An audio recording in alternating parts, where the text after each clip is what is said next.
د پاکستان پوځ یو وار بیا ادعا کړې چې په ګاونډي هیواد افغانستان کې د تحریک طالبان پاکستان د وسلوالو او نورو ترهګرو ډلو خوندي استوګنه دوی ته د آزاد فعالیت زمینه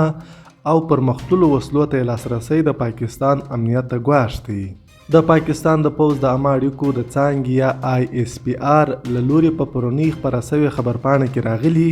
چې د دې هیواد د پوځ د لوی درستیز عاصم منیر په مشرۍ د کلي اردوګانو په 216مه دوه ورځنۍ غونډه کې د پاکستان د امنیتي ننګونو په اړه خبرې شوې دي. په اعلامیه کې دغه شان راغلي چې د پاکستان پوځ به د ټولو ترهګرو ډلو د اعلامیې په ټکو د دشمن په خوله د پاکستان د ناامنه کولو هڅه کوي، د دوی پر وړاندې به په پوره قوت سره ودرېږي.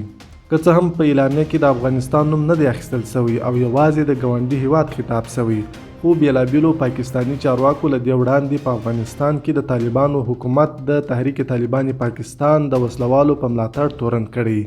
هغه وسلواله ډله چې په وروستیو کې په پاکستان کې د لسګونه ترسره شوو حملو مسؤلیت منلی.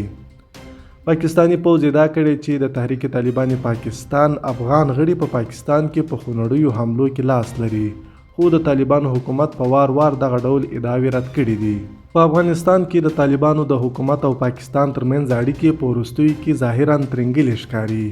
پاکستان افغان طالبان د تحریک طالبان پاکستان په ملاتړ تورنوي، خو د طالبانو حکومت په پاکستان کې د ناامنۍ وروستۍ پیښې د دې هیواد کورنۍ مسله بولي. څه موده وړاندې د افغانستان لپاره د امریکا پخواني ځانګړي استازي زلمي خلیلزاد هم په خپله ایکس پاڼه د دواړو هیوادونو ترمنځ د دوه اړخیزو خبرو په پیلېدو ټینګار کړی و او ویلي و چې د افغانستان او پاکستان ترمنځ اړیکې ترنګلې شوي او آن د مخامخ شخړو د پیښېدو خطر هم موجود دی.